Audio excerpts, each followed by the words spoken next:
Hi everyone, this is Sandy McManus with needsaribbon.com, and I'm coming to you live on Monday, September 10th, 2018, with Let's Make Something. And in this case, today I want to talk about Halloween. I realize it's only September 10th, but now is the time you need to start planning. See, I'm stumbling over my words because I haven't done a live in so long because, well, maybe I should talk about that. We got my son moved to college. We had state fair. We had a whole bunch of other stuff. And the light just went off in my office again. Oh, there it goes. We had a lot, family life, college life, and just kind of home life stuff kind of interrupted my schedule. So on that note, I actually recommend when you pop on to see me live to do the get notified when I go live button, which is like somewhere down in the lower right corner when you first see the live. And I highly recommend that. I do try and stick to my 5 o'clock on Mondays and Wednesdays schedule, but that's not to say that actually happens. That's still usually when I'll do them, but life happens like it has in the last 3 weeks. Oh my goodness. Yeah, there was a couple Mondays ago. I had, 5 appointments in 6, something like, I don't even remember. The day was just a snooze fest because it was so crazy. In one day, one got canceled. Yay. And, it was, and then Tuesday was kind of the same thing. And it just, life does happen. Like I said, I try and stick to a darn schedule, but, it's not always easy. And just give me a wave or something so I know that you're watching. Be sure and share this video if you find it useful. But let's get started. So I wanted to talk today, like I said, be sure and get notified when I go live because, like I said, I stick to the Monday, Wednesday at 5 schedule. But if for some reason I'm not going to be live that day, sometimes I do forget. I am human. I do forget to post on my page that I won't be live that day. So that way you will get notified when I am going to be live. So, it all works out. Facebook is great and is a pain for many reasons, but it does have some great tools. So what I wanted to talk about today is in the holiday catalog, which if you're a customer of mine that's purchased in the last year and a half, you should have received your catalog by now. If you would like a catalog from me, be sure and either send me a private message or notify me in some way, and I will get your information. We'll get connected, and I will get you one if you don't have one. If you haven't seen this fantastic holiday, fall, winter, seasonal catalog. But I'm going to focus today on pages 48 through 51. Am I on? Yeah, there I'm on. For the Toil and Trouble suite, which is actually a lot of components. I am going to be demonstrating this in a couple weeks, in less than 2 weeks, at an extravaganza, which if you've gotten a Facebook event invite from me, great. Or if you've gotten an email, you should have gotten one or the other. If you haven't gotten one of those, then you need to somehow make sure that you are somehow a customer of mine so you can come to this great event. It is only open to my active customers. So with that in mind, page 48 to 51 of the catalog, the suite includes an awful lot of items. It just really, it's fantastic. It is the stamp set, Cauldron Bubble, that coordinates with the framelits. There's the Toil and Trouble Designer Series paper, which I have another pack that's going to arrive tomorrow because I've used up a fair amount. We have the Witches page, and on the back side is some black cats. We have this adorable black Korean pumpkin, I believe it is, with the white bats, kind of watercolory looking bats on the other side. There's a whole page of this repeats down below, and as you can see, your framelit will cut out those two pieces. These are great strips for making things. And on the back we have this lovely neutral, oh phooey, granny apple green. It's kind of a watered down granny apple green and white dot paper. And we have these lovely adorable ghosts on one page, and then the gorgeous grape stripe, and I believe that's Highland Heather.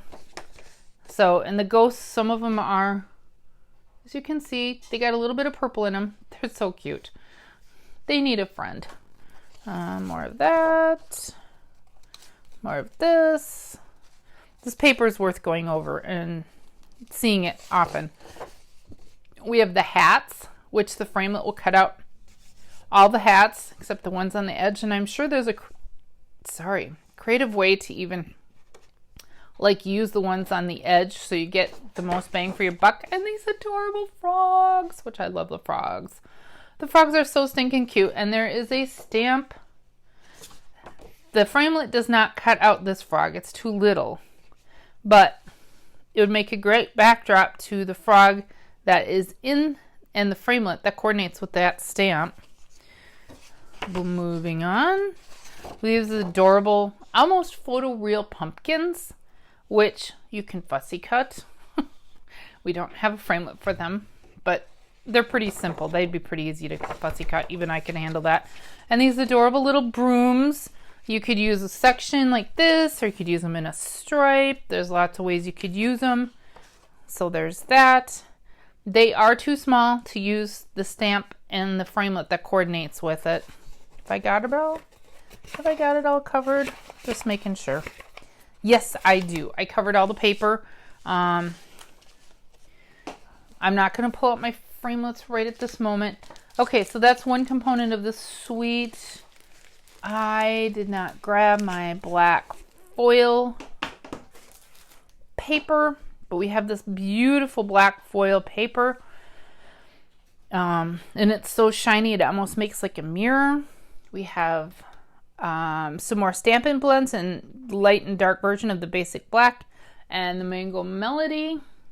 We have this organdy glitter ribbon, and even though it looks like it's, you know, you can use it either way, but the glitter really is mostly on the one side. But it doesn't, I mean, if you turned it, nobody's gonna, you know, they're not gonna be the wiser. So we have that in the suite. We have these guys. These little, there. And I'm not sure what they're made out of. I'm going to guess stainless steel. They feel like they're more substantial than aluminum. Oops. So we have these little, these little cute little spiders. We have the boxes, the baker's boxes, which are food safe. And this is just one page of this catalog. And these they go together very easy. Just because they're already scored. Food safe for your treats. Would fit a giant muffin, cupcake, piece of cake, fudge, candy, whatever your heart's desire. Caramel apple, maybe. So we have that. So that's everything on page 49. And of course I'm live at 5, so my cat has to chime in. We have the takeout treats. Stamp set. And that has a coordinating framelit that makes a, and I'll show you in a moment, but it makes tiny little takeout, like Chinese takeout food box with the tag, a heart, and a frog. Oh, that's right. And there's other stuff on the other side. I always forget that. So, and that will cut out a layer for your takeout box. So we've got that. That's on page 50 of the holiday catalog. Here's my Calden framelits. We also have the Trick or Treat stamp set, which is just a stamp set, but dang, is it cute. So we have the dog, the elephant, the mummy cat, the Tweety bird, and some great sayings, and the tiny little plastic old-fashioned pumpkin treat box. Oh, that's so cute. That's on page 50. Page 51, we have the Spooky Sweets, which is the stamp set, and I'm off on the side looking. I put the punch away, but the punch, oh, that's the wrong stamp set. Boop. I grabbed the wrong one. Had the right one in my hand at one point. We have the Spooky Sweets stamp set. Spooky Sweets, Happy Halloween, no tricks, just treats. Great kind of spooky sky. Well, I mean, you could use that for a lot of things, but I think the idea is to make kind of that spooky looking sky, foggy sky. The moon punch in the main catalog, the annual catalog goes with that. We have little star, which I'm sure some framelit somewhere cuts that out. If not, And then the bats, that coordinates with the stamp, and you need to, I believe, stamp the bats upside down. Matza! Cat's jumping on stuff. So that's it. Takes us to page 51. So on that note, I'm going to put aside my stuff. And hey, if anyone's joining me, or people... So I wanted to first show some cards that I've received in swaps that I'll give credit if I have credit to give. I did not make these. My upline Sue Lair made this one. And this is from the Spooky Sweets. And so she used our little scallop punch and the bats and that lovely Toil and Trouble cauldron paper.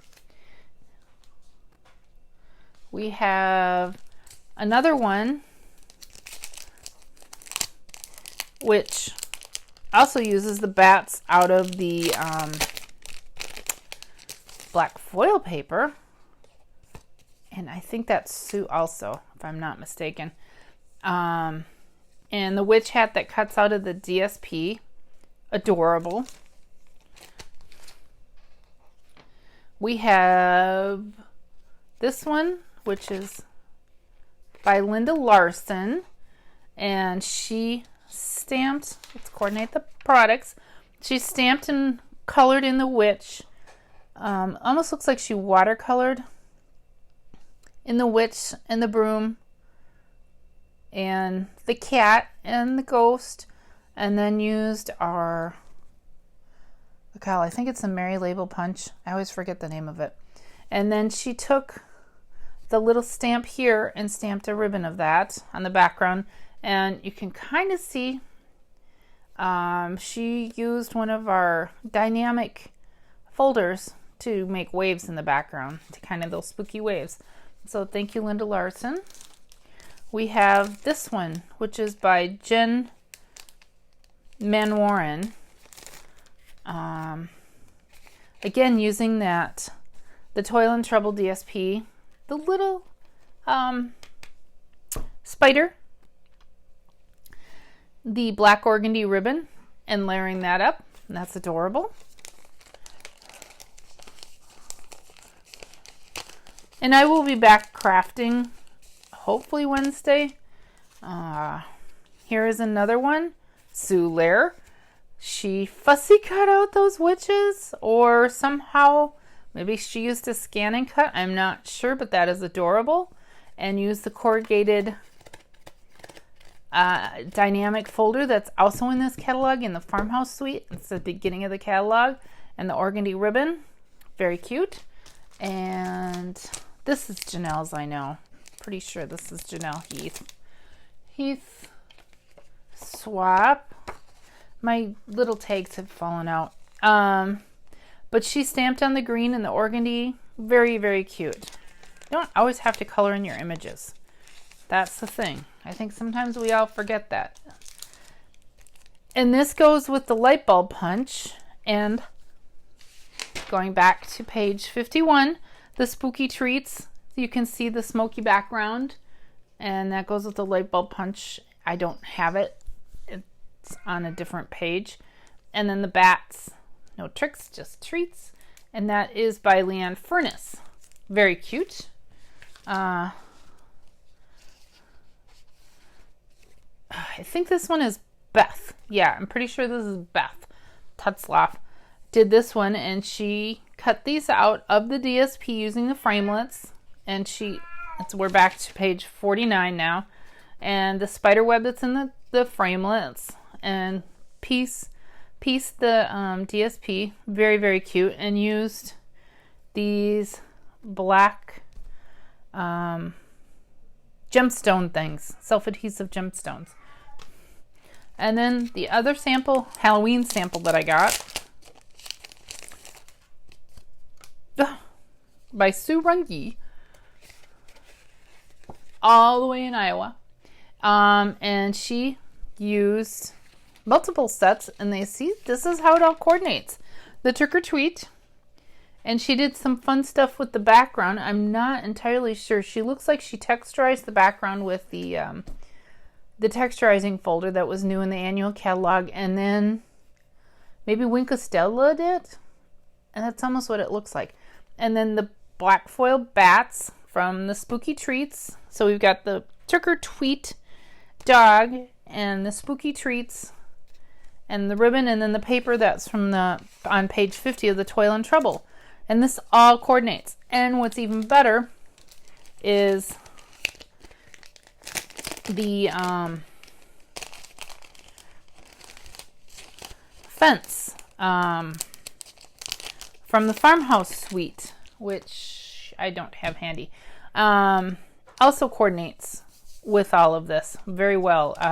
They mention that on page 51, that this fence, and then they just kind of distressed it a little bit to put on that box.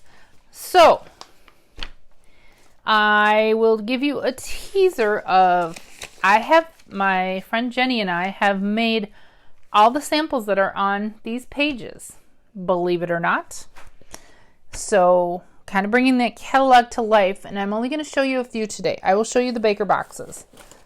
This is, and they have no treats in them yet. This is hold on. This is the Baker box on page 48. That one. We brought it to life. And that's taking a strip of that cat DSP that's in the Toil and Trouble and stamping the... Isn't that adorable? So that's one of them. Then the next one, we have this box. And you notice the boxes come white. You can take and with your re-inker and water or rubbing alcohol or a combination thereof. The rubbing alcohol dries quicker, but because it dries quicker, you have less play with it. So a little water and rubbing alcohol mixed together with the re-inker really is kind of the best of both worlds. I mean, if you need to work fast, just put in rubbing alcohol. But a little bit of water gives you a little bit more play, and a little bit more play where the you can move the water a little bit, or the colored ink. So we spritzed, actually Jenny spritzed, the box with Gorgeous Grape, much like in the sample. And then that was the stamped image that was then colored in. And that is Fussy Cut from the paper. And we have the little ghost and some accent things, and the cat and the spider. And we didn't put all the spider webs. That actually, the real sample has spider webs in every corner, but they're not difficult to attach, but we just thought it was busy enough as it is. So we eliminated some of the spider webs. So it's not an exact replica.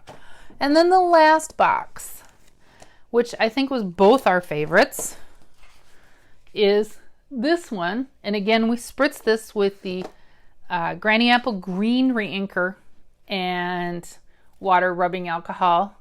And there's the sample in the catalog. And then here is it actually come to life.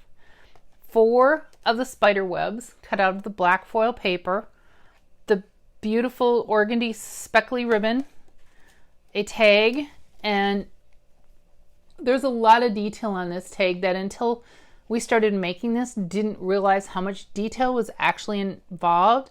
There's the silver thread that's run, some sequins. Looks a lot simpler. That's why it's so cool to bring these things to life and actually, you know, really like truly bring them to life, because until you start actually looking at the images, you don't see all the detail because they're flat. Anyway, that's all I have for you today. Just kind of a teaser of some of the spooky stuff coming up and some of the stuff I'll be sharing, because now is the time you should be placing your orders for the Halloween stuff. Absolutely now is the time, because you have enough time to order them. Remember, it takes probably 5 to 7 business days to ship, depending on where you live around the world. And then by the time you get your stuff made and designed and all of that, you know, this truly is the time to start planning your Halloween stuff. And soon it'll be time to start planning Thanksgiving and then Christmas. Actually, we can start on Christmas now too. No harm in that. But I mean, really, if you're going to do Halloween, if you like to do treats or something, now is the time to get it going. So anyway, that's all. I was just going to bring to life a little bit of the Toil and Trouble Suite. I will probably share a little bit more coming up. And that's all I got. I thank you for hanging with me. Yeah, it's been a while. Be sure and do the get notified when I go live so you don't miss it, and subscribe too so you don't miss it live, because it is fun to be interactive and talk to you and respond and all that stuff. But thank you, and we will see you later.